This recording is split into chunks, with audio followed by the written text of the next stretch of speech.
What's up, everyone? Welcome to Sports Snobs. I'm Pat. He's Kaz. Check us out on social media, please. Follow us on Twitter at Sports Snob Pat, at Sports Snob Kaz.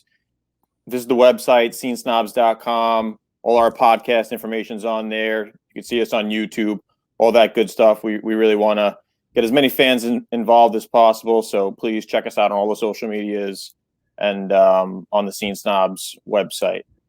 But a lot to get to. No. First of all, put some respect on my name. 2020 Jack Bird's Elite Division champion. Put some respect on my name. 2 weeks left, but I am division champion. So give me a little respect there, all right? You won your game, but you ain't a division champion. It's funny because you say you've clinched your division early, which really has nothing to do with you as much as it does with your division just being like the NFC East. However, my division, it's coming down to the wire. And if you check out the power rankings, I think you see my team at the top there. I think you fell a little bit. You've been on a little bit of a decline, but we'll see. We'll see what happens in the playoffs. You're out. Come on, dude. We'll see what happens. That's our beef. Let's get into the Patty Mahomes. All right. Well, speaking of fantasy football, big week of football, a lot of exciting games. I think it was a better week than last week for sure. There were 3 games that I think really captured the weekend, made it one of the better weeks yet. So first game was the Ravens and the Titans, and this was interesting. It was similar to what we saw last year, I think, in the playoffs. Kind of how it unfolded. But what are your thoughts after watching the Ravens-Titans game? Obviously, both teams are a wild card as it stands today, but which team do you think has the better chance to go further when they get to the playoffs? Well, much like my fantasy football team, the Steelers have that division wrapped up.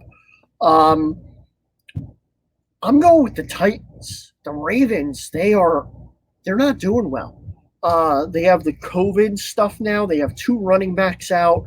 They're going with Gus Edwards as their number 1. I believe they play on Thursday. It's going to be ugly. And Lamar is just horrible. The Titans, they got Henry.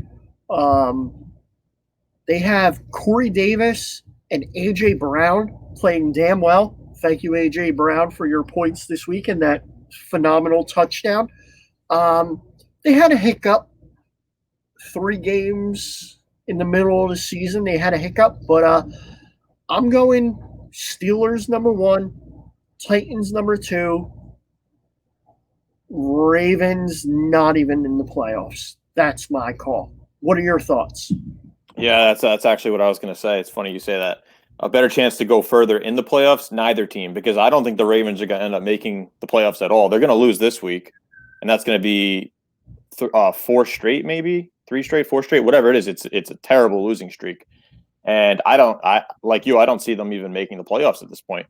The way the Raiders played the Chiefs, and we'll get into that later, but there's a lot of other AFC teams that I think are just better than the Ravens, and even the Browns, which I know head-to-head wasn't a good look for them, but I don't know. At this point, I wouldn't be surprised if the Browns beat the Ravens. But anyway, and then the Titans, I don't think they're going to win a game in the playoffs. Derrick Henry is great. A.J. Brown is great. Ryan Tannehill is good in certain situations, but the Titans are not good. The Titans are just they play down to their competition. They are not consistent. Their defense is not very good.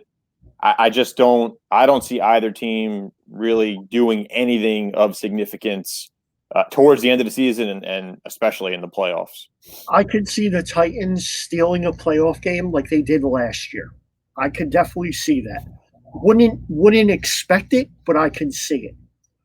So another game that was on the docket last week was Colts and Packers. So very close game. Colts were favored. They won. So do you think this says more about the Colts and their defense or their Packers and their lack of defense and mediocre offense? No running game, to be honest. Yeah, so the Packers should have won. They let the Colts back into the game. Granted, their defense is terrible, but they were up by at least 2 scores, and the Colts, who don't have an offense that scores in bunches, were able to come back. So I think it says a lot about that Packers defense.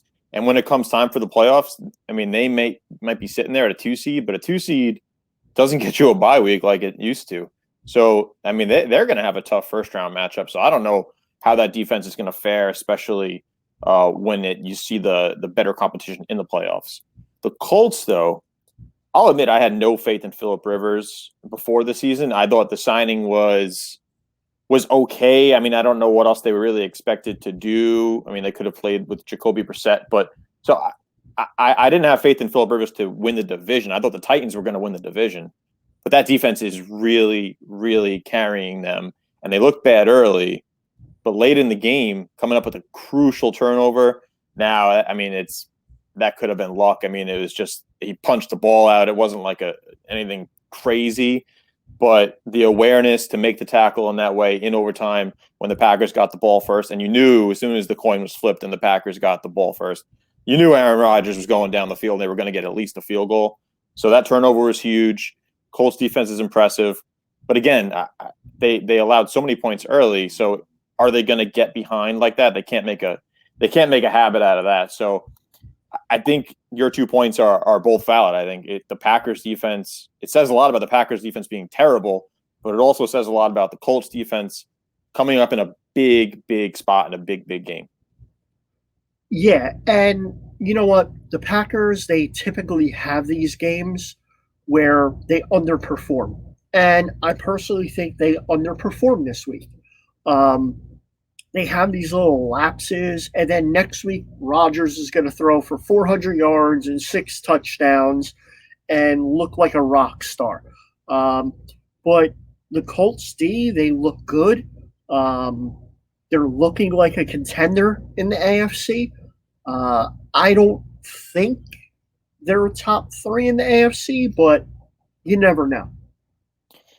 Yeah, I really think this is a year where it's it's just predictable. Like we know who the final 4 teams are going to be. I mean, there's really not much to that you're curious about. Like I feel like you can see how the playoff teams are going to appear, how they're going to unfold, and I think it's going to come down to we could probably both put a list together right now. We put 5 teams down on a piece of paper. I bet you we come up with the same 5 teams that we predict to be in the NFC or AFC championship. We'll see. I mean, Really, 5 teams each division, that's pretty easy. no, I'm saying 5 teams in total. So 2 teams from Okay. AFC, 2 teams Okay. NFC, and then Right, one I'm just saying. one random one. But because I think the AFC has a little bit more of a that's more obvious than the NFC. I think the NFC has a more of a chance of getting mixed up a little bit. But anyway, speaking of the AFC, speaking of one of those teams that is obviously going to be there at the end, the Chiefs, and they played the Raiders again, and again it was a nail biter, and they're lucky. I mean, Chiefs are good. Chiefs are dominant most weeks. It's like the Raiders are just their kryptonite. So if they end up playing in the playoffs, which is very, very possible if the Steelers get that bye week, they can meet in round one. Do you think the Raiders have any shot at knocking off the Chiefs in the playoffs? So, first of all, the Raiders aren't making the playoffs. They only play good against the Chiefs. I don't believe in Carr. I don't. But if somehow, some way they play, the Chiefs have Mahomes, better than Carr. The Chiefs have Kelsey, better than Waller. The Chiefs have 2 running backs that are phenomenal. The Raiders, their running backs are okay. Um, the wide receivers, Chiefs, phenomenally better. Um, the Raiders just seem to play the Chiefs very well, but they won't make the playoffs. There won't be a third game, and if there is, they will. The Chiefs will obviously win, and it won't be as close as it was this week. I don't know. They scared. They had their offenses. They had a ton of drops. I mean, I was thinking before the game, Nelson Aguilar. I was like, when he was on the Eagles, he used to drop passes like every other target. And then this year he's playing well, but man, he dropped at least two or three, it seemed, in that game alone. So that offense is impressive, but they definitely do not help themselves at all. So you're saying, let me get this right. So you're saying the Raiders aren't going to make the playoffs. So then what you are saying is that if it came down to the Raiders, the Ravens, and the Browns, you would have the Ravens and the Browns in before the Raiders? Isn't that another topic down Yeah. down here? So let's get there when we get there. It's what we're talking about right now. So in the AFC, we have the Steelers, Chiefs, Bills, and Colts. They're your division leaders right now. With the Titans, Browns, and Raiders, if the playoffs were to start today, they'd be your wild cards. So comparing that to the NFC, where great game on Monday night, by the way, very impressive Rams knocking off the Bucks. But you have the Saints, Rams, Packers, Eagles. I know Eagles. It doesn't make any sense. They got to do something about that. But they're your division winners. So like it or hate it, that's just the way it's going to be. And then you have the Seahawks, Bucks, and Cardinals as your wild card. So it's a ton of teams. I know it's one more team each, but it just feels like it's a huge addition. Which conference do you think? Might be one more if COVID keeps on hitting teams. Could be. But which conference do you think is, I guess, more predictable? Do you think it's going to kind of stay how it is right now, or do you think there's going to be a little bit of a jump from a team that's not in the picture, or is everything up top going to kind of get moved around as we close out the season, especially in the NFC West, because that division is crazy? So both conferences are going to have major shakeups. So you're not going to have three NFC West teams in there. One week, the NFC West looks like the best division in football. This week might be one of those. And then the other week, they look horrendous and they all lose. You're not going to have three teams there. Unfortunately, you have to put an NFC East team in there. You shouldn't have to, but that's going to hurt somebody. I don't see the Bucks getting in. I really don't. Brady is starting to show his age. He's turning the ball over a lot. Their defense should be better. And with all his offensive weapons, if he's thrown into the other color jersey, it don't matter who he has over there. You can sign everybody in the world, but he's thrown it to the wrong team. And that's going to hurt him. And Ronald Jones, what happened to him this week? He was a world buster last week. And this week, he had, 20 yards? I don't even know how many yards he had, but he was horrible. I'm glad he was because I was playing against him. But for the NFC, my opinion, it's Saints. You said it earlier. We could probably write down on a piece of paper who we have. I got Saints, Seattle, or Packers. That's who's going to be in the Super Bowl. That's the only three I see. The rest of them, it doesn't matter. The Cardinals, they might sneak out a win in the first round. They might sneak out a win in the second round, but they're not getting to the finals and the Super Bowl. The AFC, you mentioned it. Browns and Raiders, neither of them are making it. They're not gonna. The Browns played. You're just saying that because the freaking Dolphins. No, that's the only other team in the AFC that could possibly look at the standings. They're the only team that could realistically get in there aside from them. No. So really, the Browns with Baker Mayfield playing the way he is, their rushing attack is awesome. But guess what? Teams are going to find out. All you got to do is stop the run. Run. Nick Chubb is a beast. He's a different breed. And Hunt is playing well too. But, for sure. But Chubb, impressive in the rain. No gloves, no elbow pads. Looked like he was playing in the 1980s. It was just impressive to watch. And the Raiders, I don't feel them. Aguilar, you mentioned, he drops the ball. Renfro Really? Like, who's their number one wide receiver? Tell me who their number one wide receiver is. They don't And really have one. It's a bunch. It's like the Patriots, right? It's kind of a committee. You have Ruggs. They're all but, like but twos or it's threes. not. But it's not the Patriots with Tom Brady. It's the Patriots with Derek Carr. It's the Patriots with Cam Newton. I That's agree. right now. All I'm saying is you have those teams. There. You have all those teams sitting there at six, like the 6-4 to 7-3 range, right? So the only other team that can realistically make that jump is the Dolphins. Every other AFC team is essentially out of it. There's no contention. The only thing that can happen is those seeds get moved, but there's no other team that's going to be able to make the leap. I don't agree. One of them is going to have to make it. It's kind of like the NFC East. Like you have to take one in and see what happens. I don't know. I think the NFC is more likely to change up a little bit just because the NFC West is unpredictable. The Rams No, it's because of the NFC East, and literally anyone in the NFC East can win that division with 5 wins. 5 wins, and they're going to win the division and get home field. That's ridiculous. Ridiculous. I agree. I mean, you look at it right now, you're looking at the Eagles Seahawks first round in Philadelphia. It makes no sense. But aside from that, I'm just saying like that the AFC is it. That this is it. There's only 8 teams that are realistically in the hunt, and we still have 5 weeks left, 6 weeks left. I mean, it doesn't make sense. This is like the earliest I feel like the AFC has really been decided. But regardless, it doesn't matter. Steelers are going to come out of the AFC or the Chiefs, right? That's really I don't have faith in any other team. And then in the NFC, I think it's Saints, Rams, or Seahawks. I don't trust the Packers. I think Colts could steal the AFC. Colts could steal it.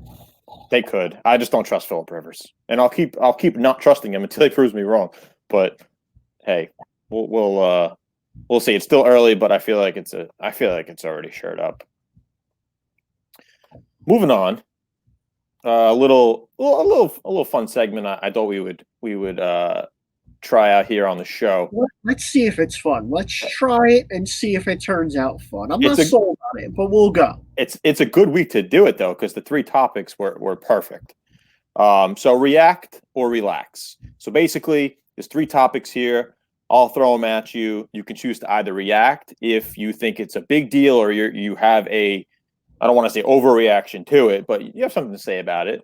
Or you could take the Aaron Rodgers stance on this and relax. It's no big deal. No big deal. Don't overreact. So the first one here, which was terrible.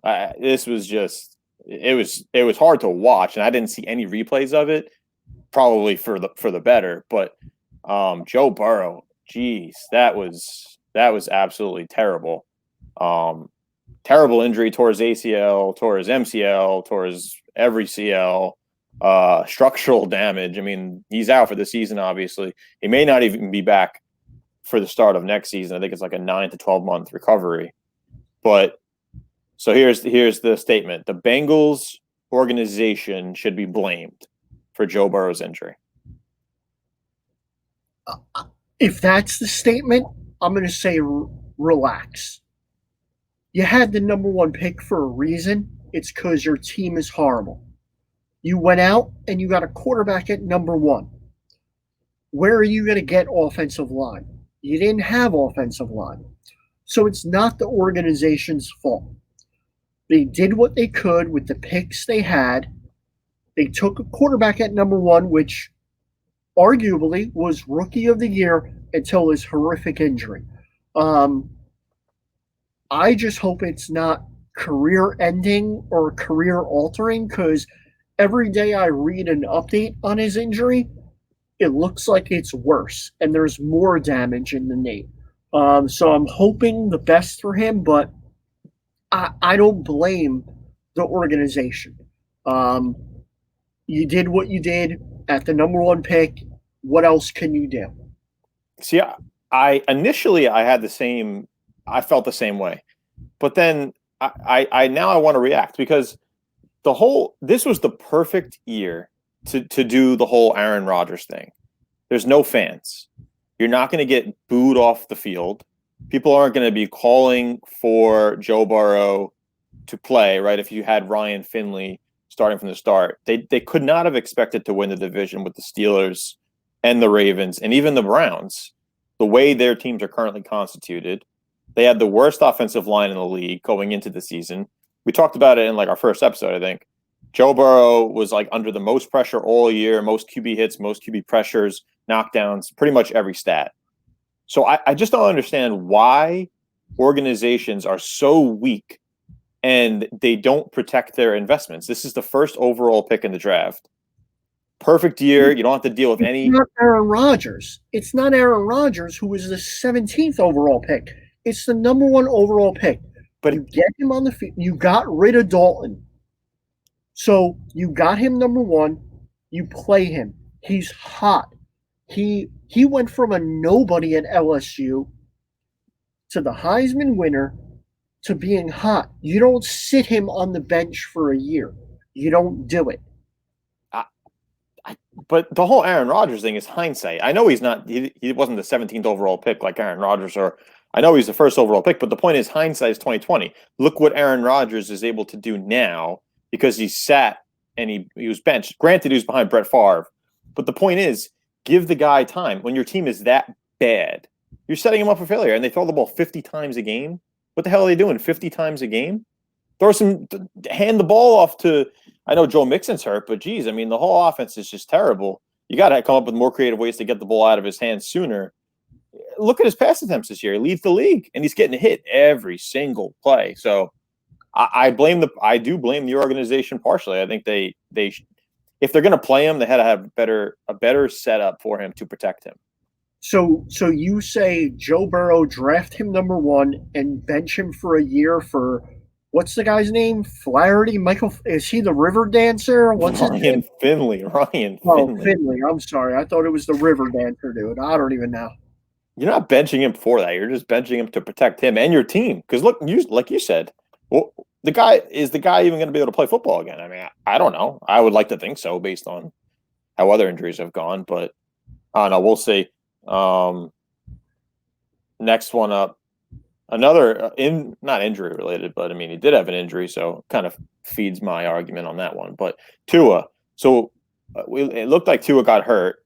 He ends up just getting benched for poor performance. I think that's what they called it, for performance-related issues. So Dolphins fans should be concerned. Relax on this.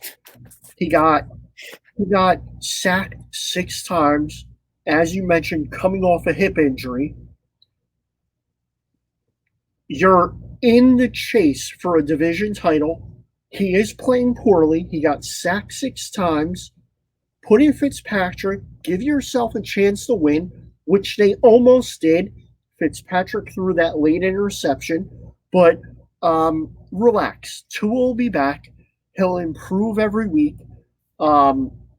Their defense and special teams didn't play like they did the past 3 weeks. So it was a poor team performance. So I'm not worried about Tua. He'll grow, he'll learn, he'll get better. I'm going to react, and I'll make it quick. The guy has to learn how to lose. How do you take him out of the game for performance issues? And if they said, oh, he was in danger because he got sacked 6 times and we're worried about his health, I'd say, okay, I understand that, especially given what I just went on about Joe Burrow. But you're taking him out for what you say is performance issues, right? How he's performing in that game, which was not very good. You're not going to let the guy possibly come back to win the game. You're not going to let the guy lose and learn what it's like to lose. I mean, the defense, we talked about this, the defense isn't going to carry them every week. They're going to have to do something on offense with Tua. And this is the perfect team to do it against. I mean, the Broncos are not a good team. It just didn't make sense to me why you wouldn't give the guy the opportunity. It was only a 10-point game. They weren't down by 3 scores. We've seen at least double-digit 10-point comebacks this season alone across the NFL. I don't see why they overreacted and pulled him out, unless there's some other underlying. I think he had an injury. I think he had a muscle strain. I think he had something, and they're just not letting on to it. That's my honest opinion. I mean, I don't hope so, but you would like to think there was more of a motivation, another factor that played into that decision. But all right, last one here. Chase Claypool should be a top 2 rookie of the year candidate. Relax. Relax. 10 touchdowns. 10 Yeah, yeah, touchdowns. 10 touchdowns. He's playing for arguably the best team in the NFL. He's the third wide receiver on that team, arguably. Um, Great kid. I think he's talented, but he's just in the right position, right? And you have a great quarterback, great coaching staff, putting him in the right positions. Talent wise, I don't even think he's top 4 rookie wide receiver. Is he outperforming those other people? Yes, but that's because they're on horrible teams. Um, but yeah, no. He's up there now because of Burrow getting hurt, but I, I don't feel him as top 2. I don't. I mean, if he finishes the season with 15, 16 touchdowns, I feel like he has to be up there. Granted, it's going to go to a quarterback, right? It's going to go to Justin Herbert unless some crazy, unforeseen, Like an circumstances. MCL, PCL. Hey, I don't want to say it, but we were talking about Joe Burrow last week, and then all of a sudden he's out of it, right? For injury related reasons. But He should lose it for that haircut. That's all I'm saying. He got yeah, the pat haircut. It should be lost. That's why you wear the hat every week now, is because you look like Justin Herbert, yeah, and you don't want to show everybody. yeah. So don't watch us on YouTube, guys. Just listen to the podcast. You don't want to see us. Anywho, all right, that's enough NFL. Got a little passionate there, a little heated discussion. But anyway, moving on from the NFL to college football, of course. I'll let you take this one. Ohio State, Indiana. We've been talking about it pretty much since the college football season started for the Big Ten. What are your thoughts on the game? Is it Ohio State and that's it in the Big Ten? So Ohio State in the East, they pretty much have it wrapped up now. Indiana played very well. They came back. We were, talking about the game when it happened, and you said, "Oh, I told you Indiana was a fraud," and that's when Indiana was down big. They came back, made it close, but now Ohio State has to lose 2 games for somebody else to win the East. Not going to happen. The West, it's Northwestern. Who else? There's nobody else there. Um, I mean, you can't give it to Wisconsin when they play 3 games. I mean, you can't. So it's going to be Ohio State, Northwestern. Ohio State's probably more than likely going to win that. Um, but yeah, it's that's what the Big Ten is, and a lot of conferences are looking ugly. I mean, Oklahoma State.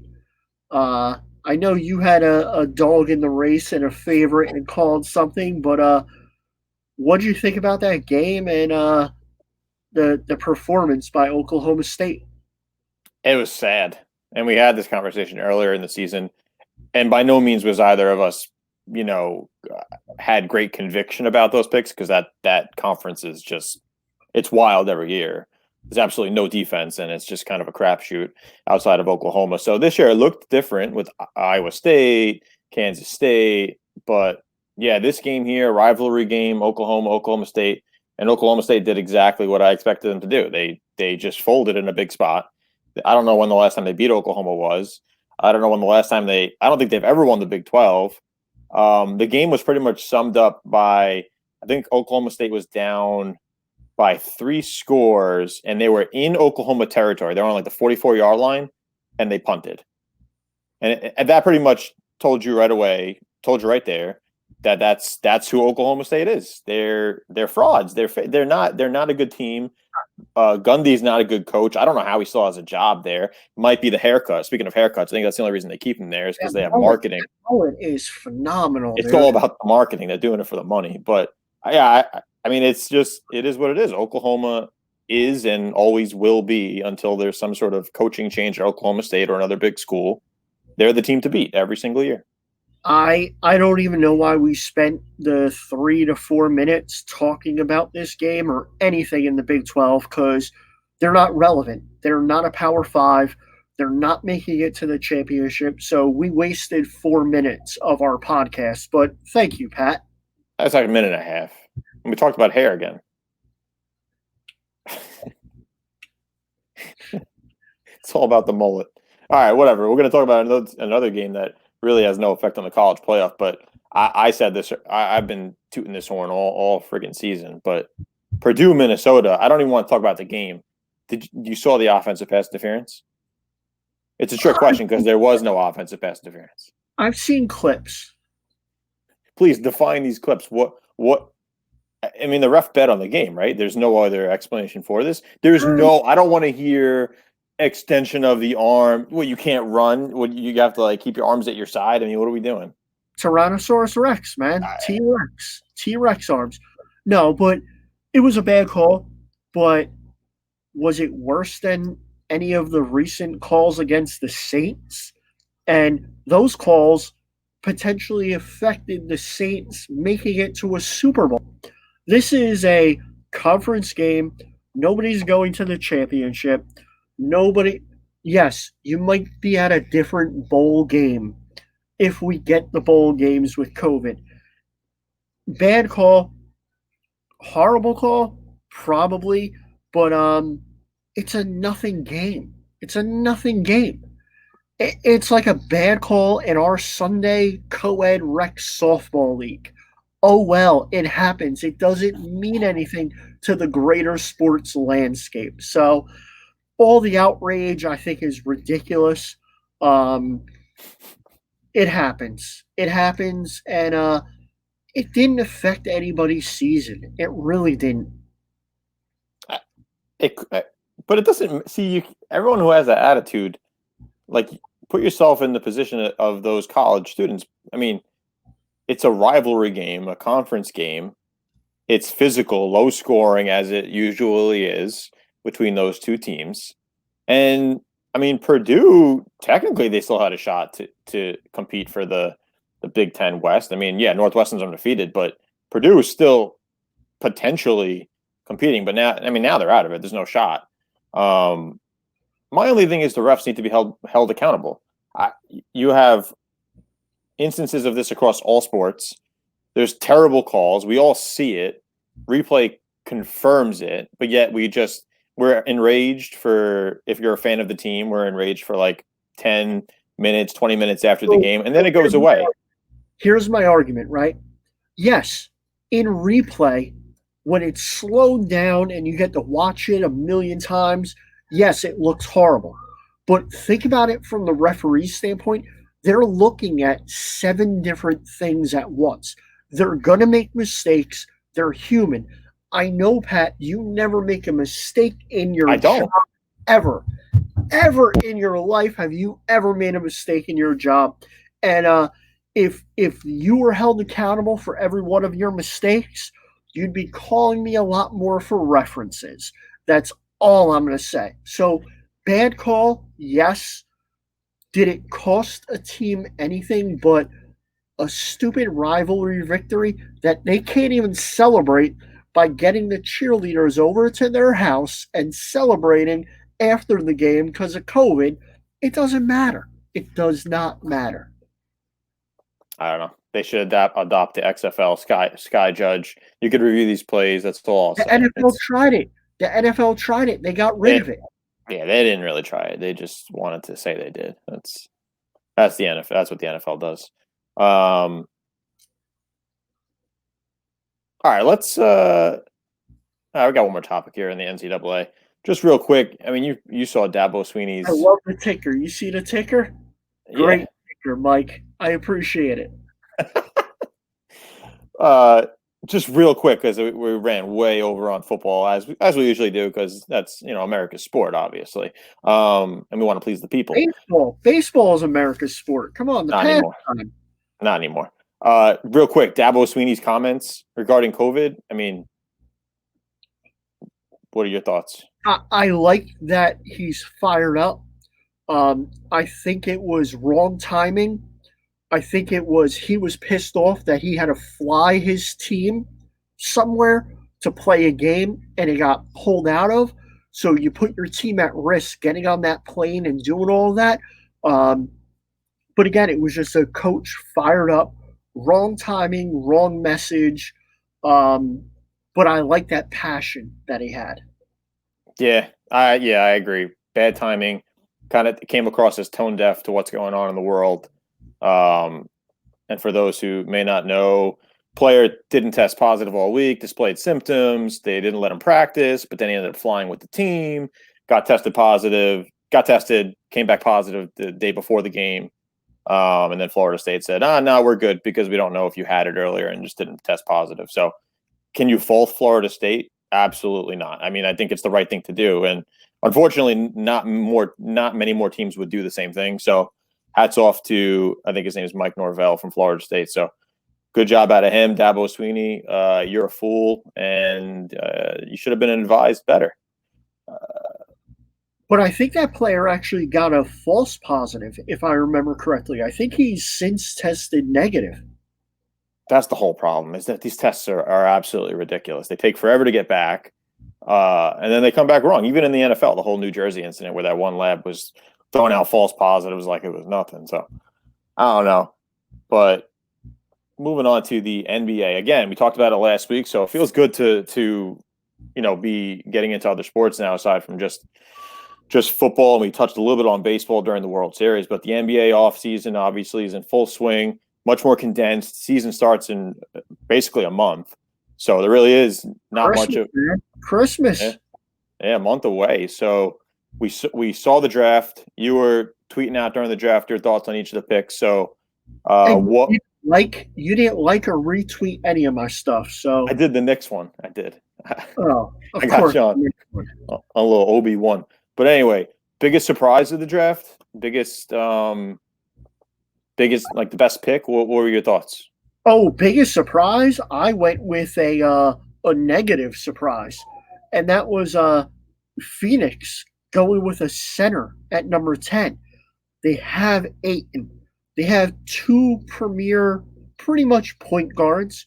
They got to go power forward, small forward, somebody who could shoot the three and defend, slash, somebody that could do that. But they just got somebody that's a backup to Ayton at number 10.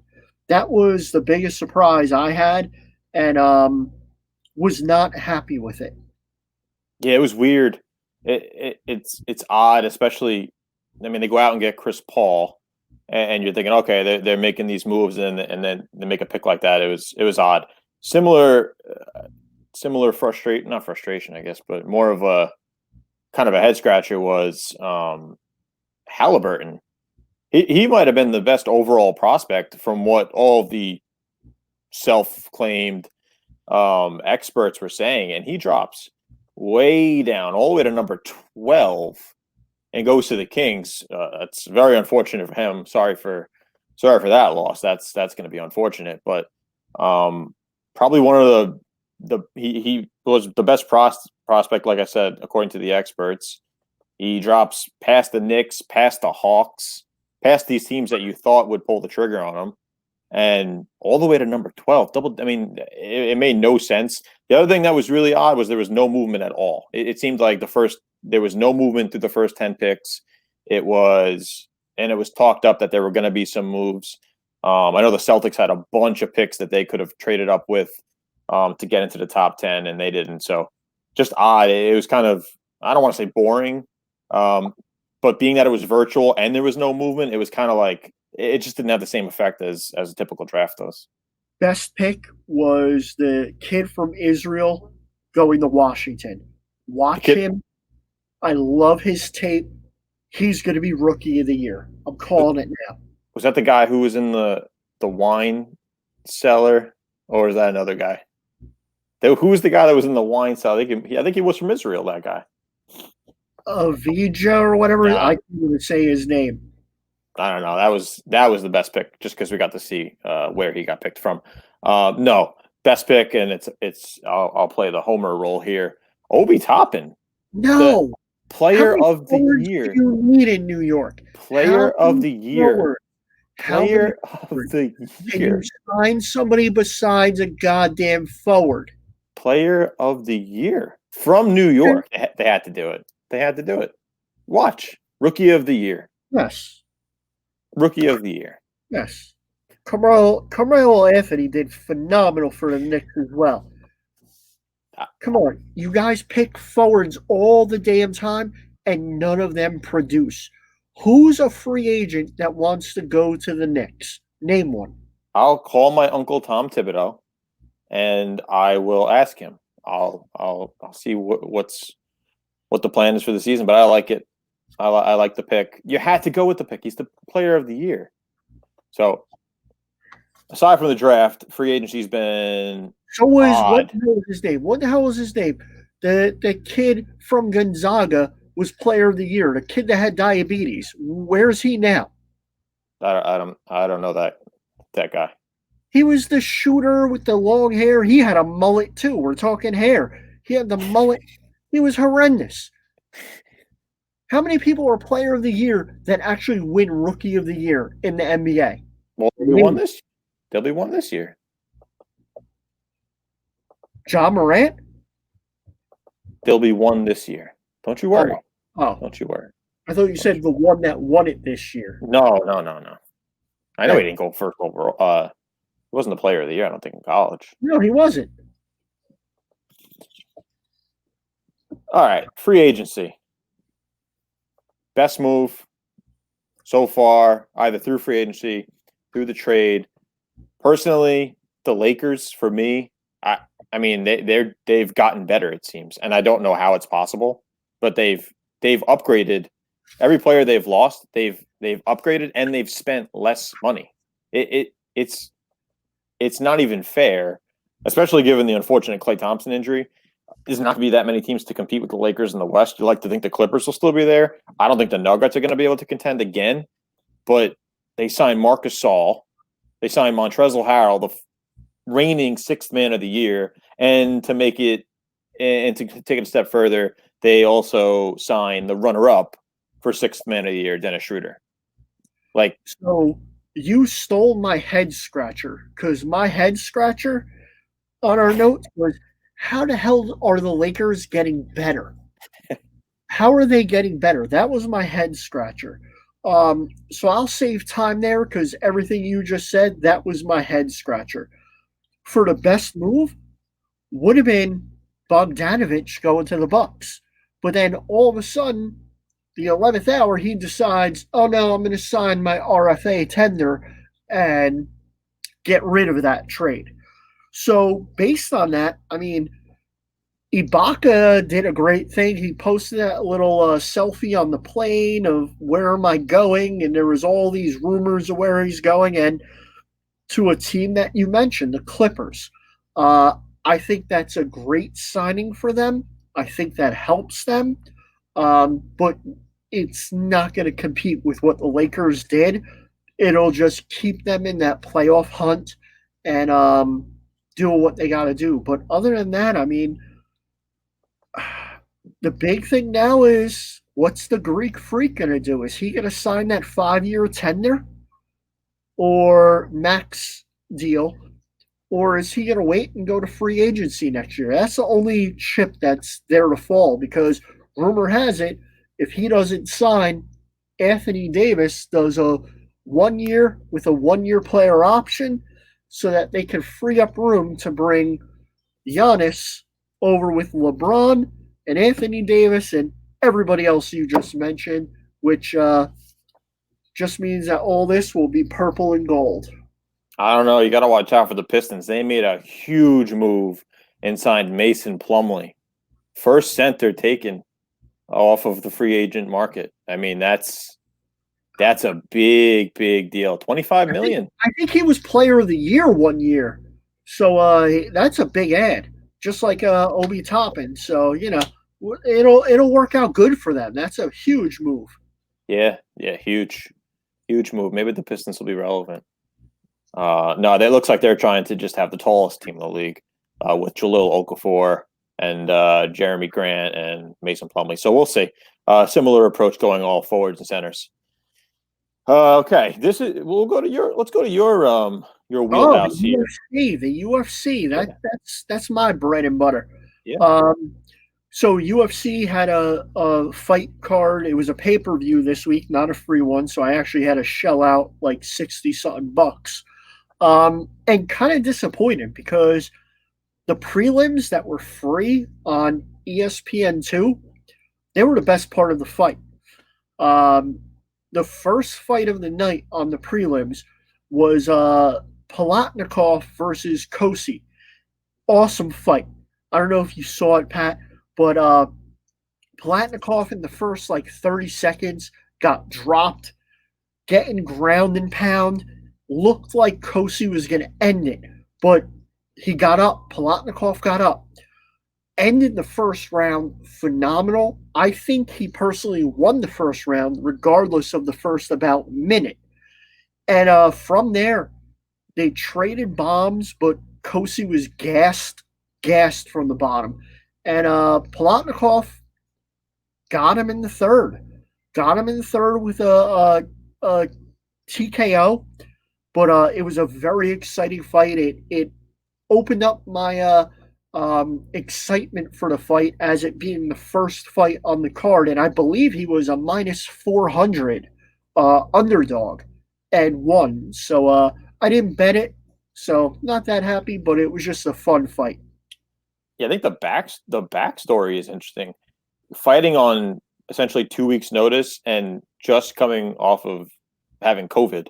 I mean, that no wonder why the odds. No wonder why he's the heavy underdog, obviously. But hey, I mean, I guess if we learned anything from Dustin Johnson winning the Masters and this guy winning his UFC fight 2 weeks after having COVID, is these athletes are just this is just what they do. They are a master at their craft. They take their conditioning extremely seriously, and I guess they're just fit to be able to handle those types of Yeah, situations. But yeah, I didn't see the fight, and I definitely didn't pay for any any fights either. But the back too, dude. You didn't have to pay. But the other prelim fight that was awesome is Buckley. He had that phenomenal um, spinning back kick a couple weeks this ago. is the guy who works at Walgreens, right? You're stealing my thunder, dude. Stealing my thunder. But yeah, so he had that spinning back kick that's probably knockout of the year for UFC, one of the best ever. He knocked somebody out, um, traditional knockout, more hands boxing this time in the second round. And then a report comes out today that yeah, I'm going to keep my job. I have 2 knockouts in the UFC. I make a lot of money, but I'm going to keep my job at Walgreens because I don't know when the UFC is going to release me. I don't have a business. I don't have nothing. So I'm going to keep that with my health plan, with everything like that. So actually makes me like the guy even more that he's humble like that. He's not going, I got 2 knockouts. I'm done with all this 9 to 5 stuff. I'm just doing everything. He still has a good head on his shoulders, even though he gets punched a lot in the head, and makes me root for him even more. I love those guys that are just, you know, do what they got to do, salt of the earth, and go from there. Yeah, you gotta love the work ethic, but you also gotta think he probably gets pretty good health insurance, right? I, I'm guessing prescriptions are covered. I'm guessing that's a great prescription plan.